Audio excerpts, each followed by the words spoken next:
Sziasztok! Most egy olyan szeretett személyről nézünk videót, vagy az ő helyzetéről, aki nő. Tehát általában a szeretett személynél a férfit szoktam ide tenni személyjelölőként, most pedig a nőt, és akkor ugye ehhez társul az, hogy neki többnyire férfi párja van. Úgyhogy azok a nézőknek szól elsősorban, akik ilyen módon érintettek, de egyébként, hogy mi fog érkezni ehhez a kirakáshoz még pluszban, ezt nem tudom, úgyhogy megnézzük azt, hogy mi a helyzet ezzel a szeretett személlyel, aki nő.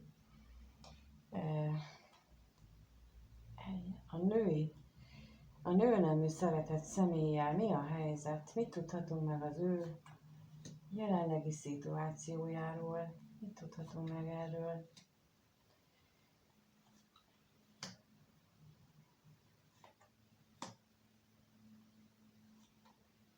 Wow!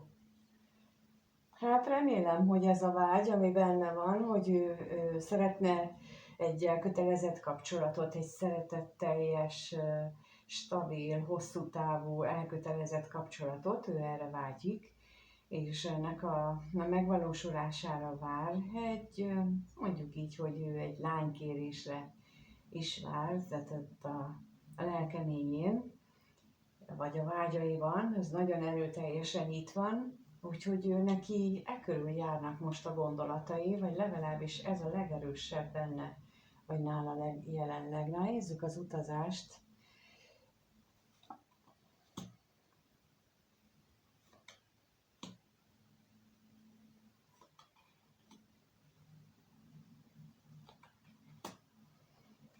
Egy olyan személyre vágyik, aki esetleg már korábban megígérte neki, vagy akivel ő már korábban beszélt arról, hogy ebből, vagy a kapcsolatukból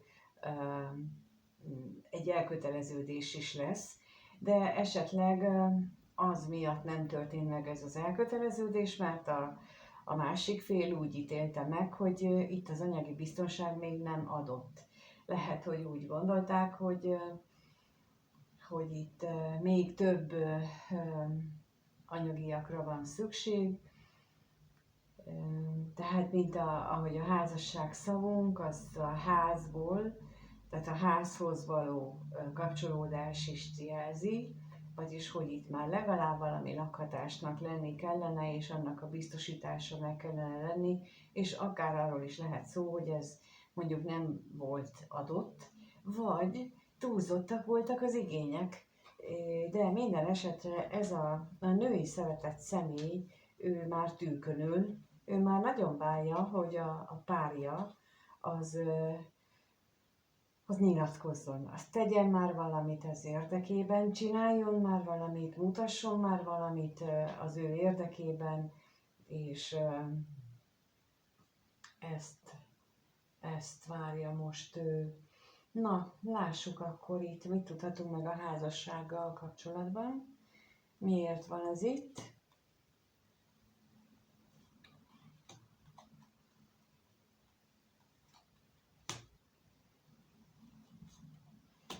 Elképzelhető, hogy ő már szinte reményét vesztett, bizony-bizony. Tehát, hogy olyan régóta tarthat már ez a bizonytalanság, hogy nem történik igazából lánykérés. Lehet, hogy nagyon régóta vagytok együtt.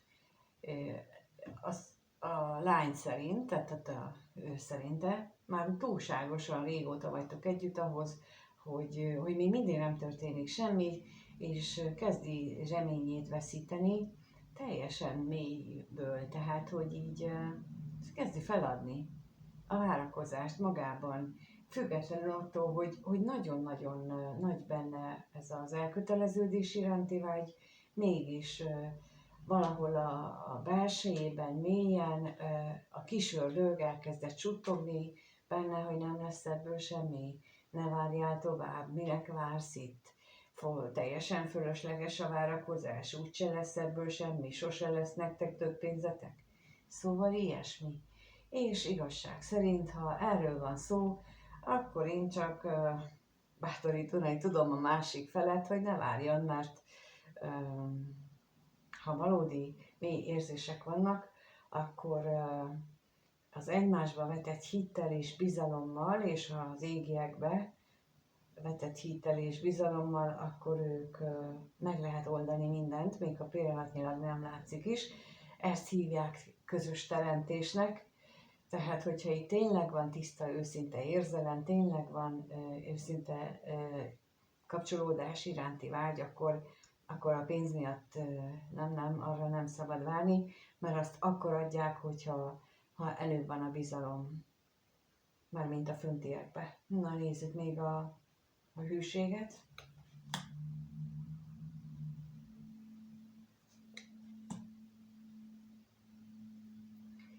Itt lehet, hogy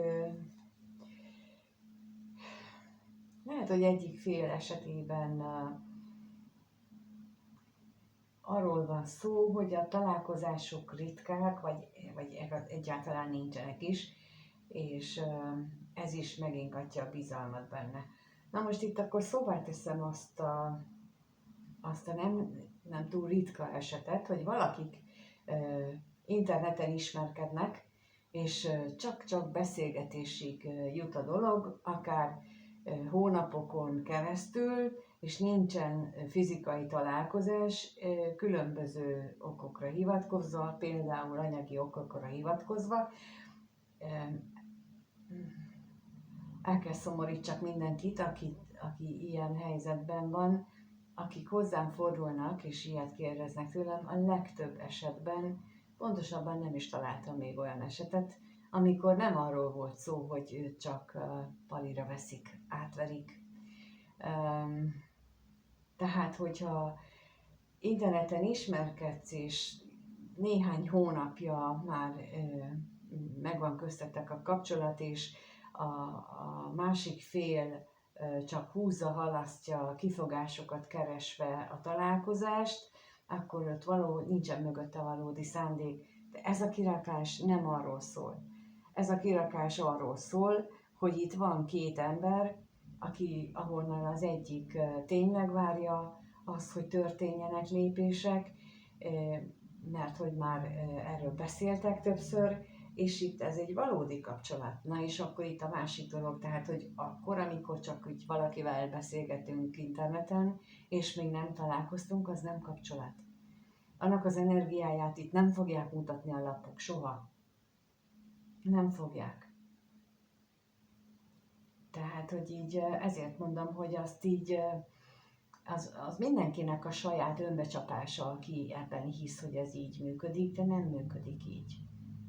És nagyon, nagyon fájdalmas szokott lenni, amikor sajnos ezt így egyénibe elmondom a másik félnek, és az úgy egyszerűen saját magát ringatja az ember ebbe bele, hogy de hát nekem van kapcsolatom.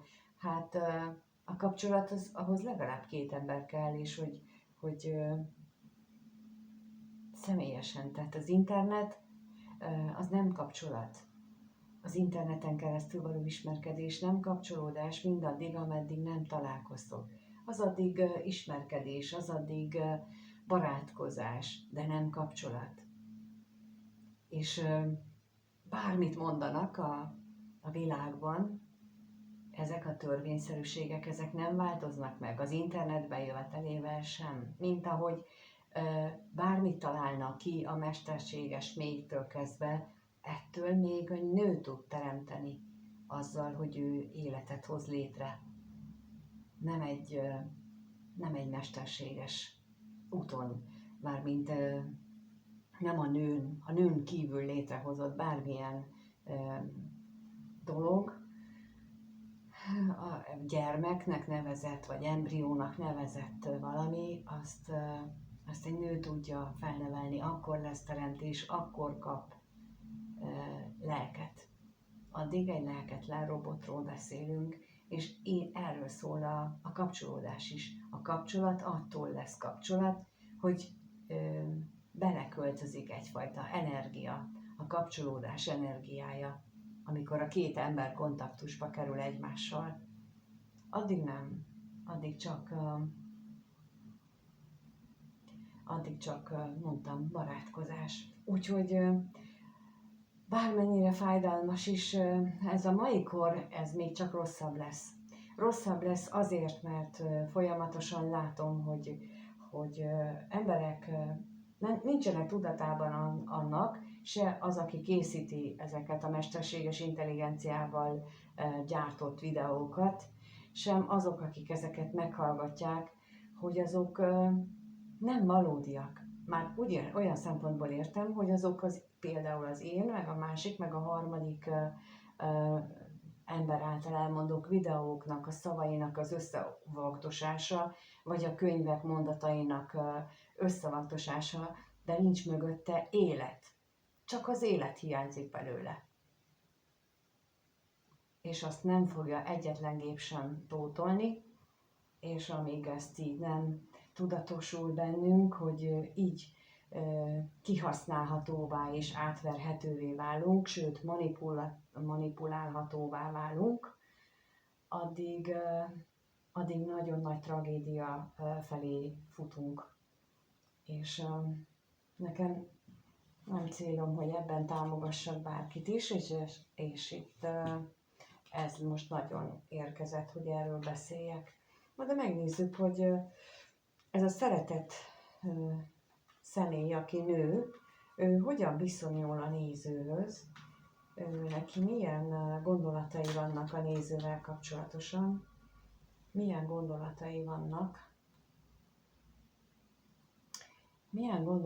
vannak a nézővel kapcsolatosan.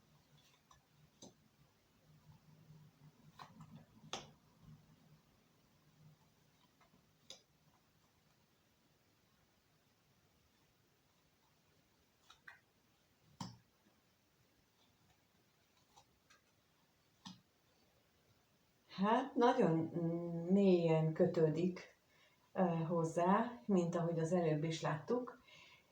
Gondolataiban viszont úgy látom, hogy valami jelentős változás van, illetve a függőségeit illetően lehet, hogy ennek a női félnek is vannak függőségei, és nem biztos, hogy alkohol vagy drog, hanem lehet ilyen kapcsolati függősége,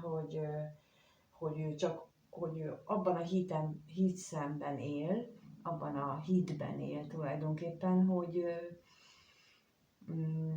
ő csak akkor egész, hogy ő csak akkor teljes, ha ő neki ott van körülötte egy társ, hogy őt csak egy társ tudja boldoggá tenni, és neki mindenképpen szüksége van nagyon gyakran találkozni ezzel, amikor az ember egyedül marad, hogy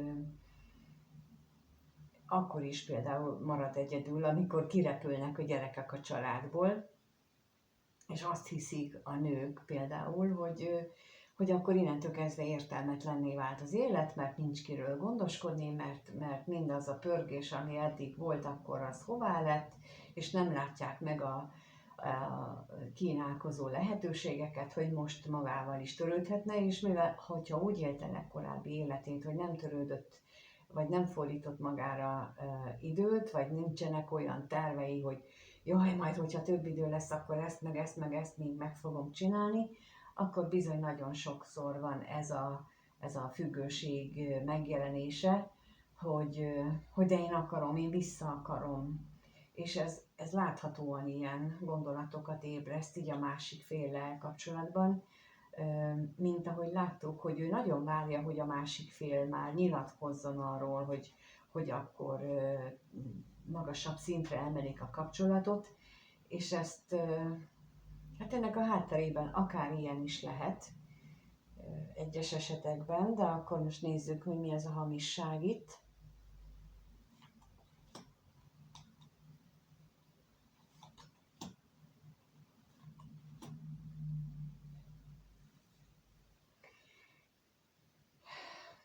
Azt a fajta tévképzetét szeretné, vagy hagyja éppen maga mögött ez a szeretett személy, hogy a másik az,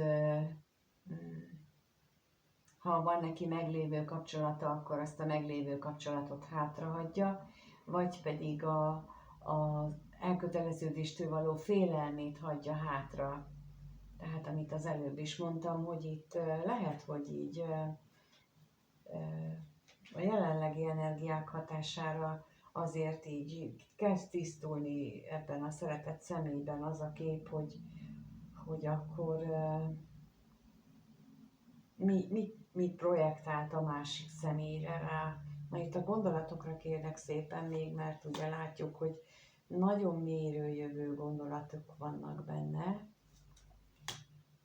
amelyek úgy tűnik, hogy meglehetősen gyakran és meglehetősen hirtelen törnek fel az életében, és hát ez a szívének kedves személyről szólnak, vagyis rólad, és ezek a gondolatok ott időnként teljesen váratlanul és meggondolatlanul akár ömleszti vagy önti rád, és úgy, hogy esetleg te nem is tudsz mit kezdeni vele, tehát hogy így amit az előbb mondtam, hogy itt önmagával kellene foglalkoznia, nekem ez jön belőle, hogy ennek a szeretett nőnek, női személynek magával kellene foglalkozni, és a kontrollt, az önkontrollt, az önbecsülést erősíteni magában, hogy nem mástól várja így a boldogságot. Na megnézzük még akkor, hogy mit tudhatunk meg az érzéseit tekintve, tehát hogyan érez ez a szeretett személy a párja iránt, milyen érzései vannak, vagyis a néző iránt, mondjuk, inkább így, milyen érzései vannak, hát ha van neki másik párja. Tehát a néző iránt milyen érzései vannak ennek a szeretett személynek.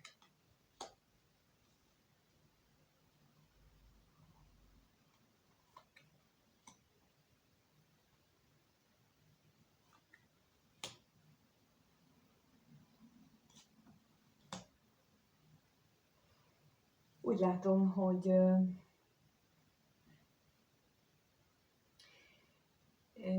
ezt mindenképpen azt sugallja, hogy annak, akit ő kinézett, illetve a nézőnek van egy meglévő párkapcsolata. Tehát itt lehetséges, hogy ez egy hármas kapcsolódás valaki részéről, mert hogy olyan, mint hogyha akit ő kinézett volna, annak a párkapcsolata meglehetősen üres vagy felszínes, viszont mégis a sors köti őket egymáshoz, és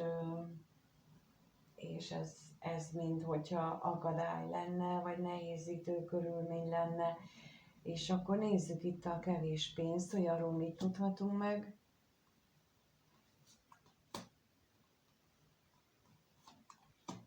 Lehetséges, hogy itt hátra kellene hagyni azokat a múltbeli mintákat, amit a gyerekkorból, amit a fiatalkorból hoz. Mindkettő, tehát ez a szeretett személy is és a néző is, mert azok okozhatják ezeket a tévképzeteket, amit ők megélnek, és akkor még a lelkészre is kérek.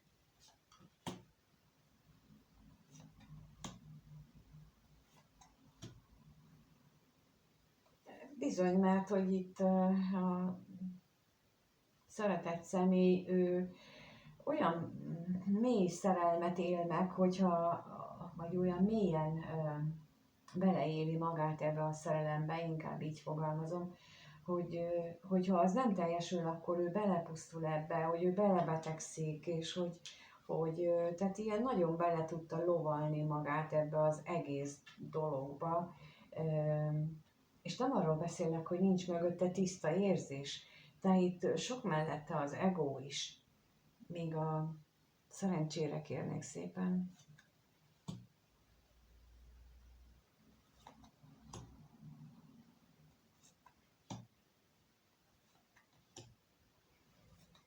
Mert hogy itt megint arról van szó, hogy nem nagyon vannak együtt az ő párjával, akit ő párjának tekint, és hogy jó lenne, hogyha a párja változtatna a gondolatain, hogyha az ő gondolatai változnának meg, amit itt is mutatnak, hogy ő azt várja tőle, vagy várta a múltban, és hogy változtasson a korábbi hozzáállásán, akár a meglévő kapcsolatának, vagy bármi másnak. Miközben itt benne is, ebben a szeretetnőben is, magában is ugyanilyen problémák vannak, ugyanilyen gátak, amiket meg kellene változtatni, de úgy látom nem magával törődik. És megint az nem magával törődik, hanem a másikkal. Pedig a másikra sosincs hatásunk, mindig csak magunkra van hatásunk, csak magunkon tudunk változtatni, és ha mi változtatunk magunkon, akkor változik a környezetünk. És ez egy minden szempontból bizonyított tény, hogy hogyha bármilyen picit megváltoztatunk az életünkbe, az otthonunkba, akkor elkezdenek változni a dolgok is. Akármilyen kis változás elindíthat hosszú távon egy nagy-nagy átalakulást is, mert hogy erről szólnak tanulmányok fizikában, mindenféle lélekkutatásban is. Na de megnézzük akkor, hogyan fog alakulni ennek a szeretett személynek és a nézőnek a kapcsolata a következő néhány hétben. Lássuk, hogyan alakul az ő kapcsolatuk, mire számíthat a néző ettől a szeretett személytől.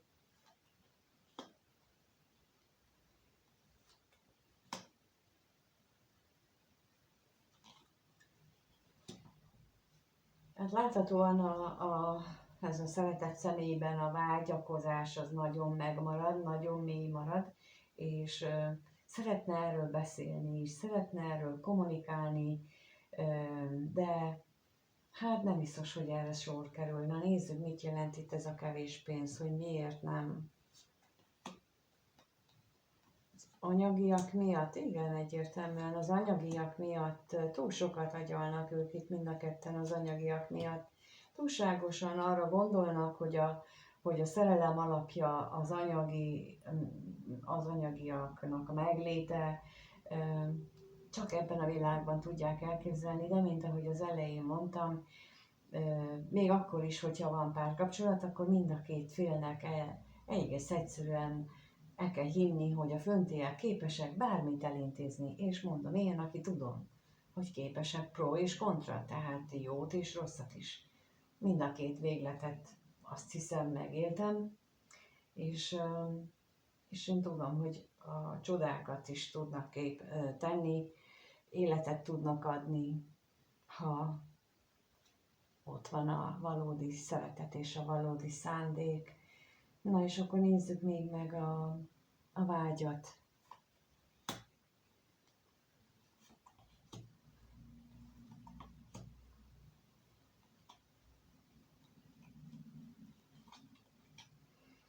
Azt szoktam mondani, hogy ha kérünk a Teremtőtől bármit is, vagy az égiektől, az univerzumtól, az ne pénz legyen, azt nem fogják adni. Nem azért vannak, hogy varázsló módjára csiribá elővarázsolunk bármilyen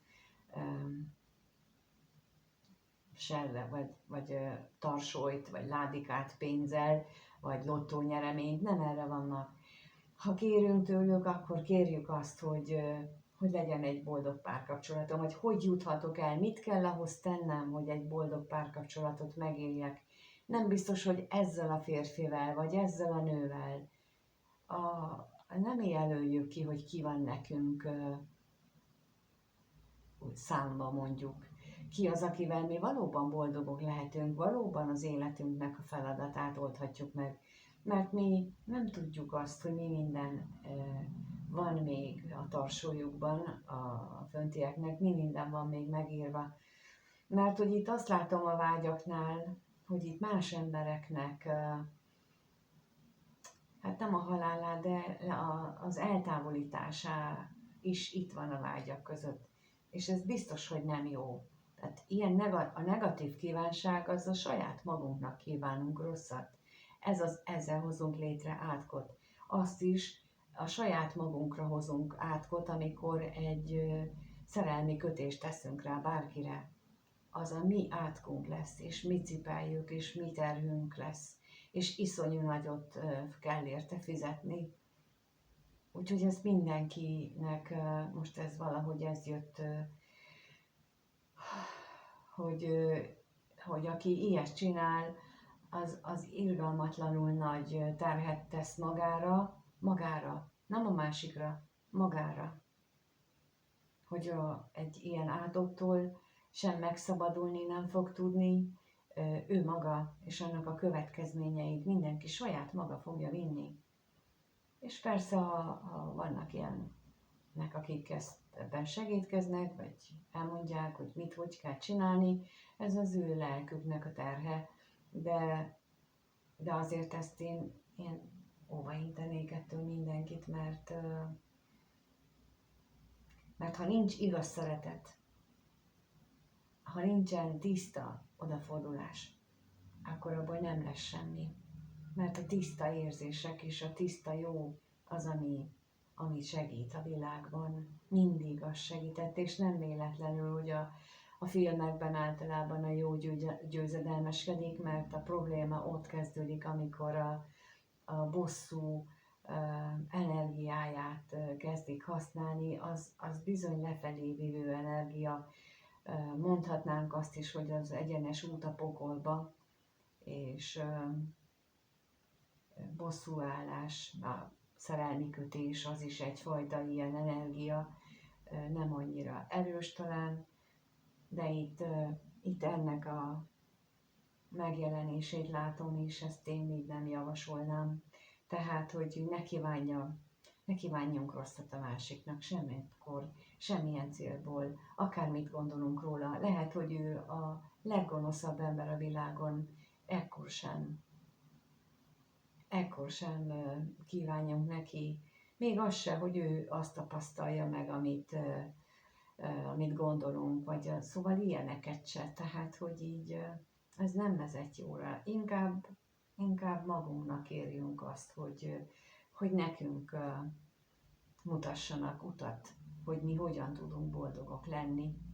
Ez biztosan előbbre vívő, csak általában az ego is, az is az előbb kijött. Tehát, hogy az elménkben mi más gondolunk, mint amit esetleg a teremtő vagy az égiek kitaláltak nekünk, és akkor azt nem akarjuk elfogadni, nem akarunk tudomást venni róla, mert mi tudjuk, hogy mit akarunk, és mi azt akarjuk, de ez nem jó irányba vezet. És bocsánat, de ezt most nem tudom azt mondani, hogy boldogság és béke következik a következő időszakra, következhet, ez rajtatok áll. Mert ami itt van most, az a mostani energiák is, mint ahogy az előbb mondtam, a legkisebb változtatás is az egészet semmisé tudja tenni, hogyha nem ilyen rossz akaró gondolattal fordultok a másikhoz, vagy a másik meglévő társához, vagy bárkihez, hanem ezzel a tiszta szándékkal, hogy legyen meg a föntiek akarata, én meg végrehajtom, amit ők kérnek tőlem, akkor bizony egy szuper jó fordulat is bekövetkezhet napok alatt. Tehát én azt is megtapasztaltam, hogy amikor képes voltam ezeket a nem túl kellemes gondolatokat és érzéseket elengedni, és belátni, hogy tehetetlen vagyok, akkor napok alatt hatalmasat tudott változni az élet egy-egy bizonyos része.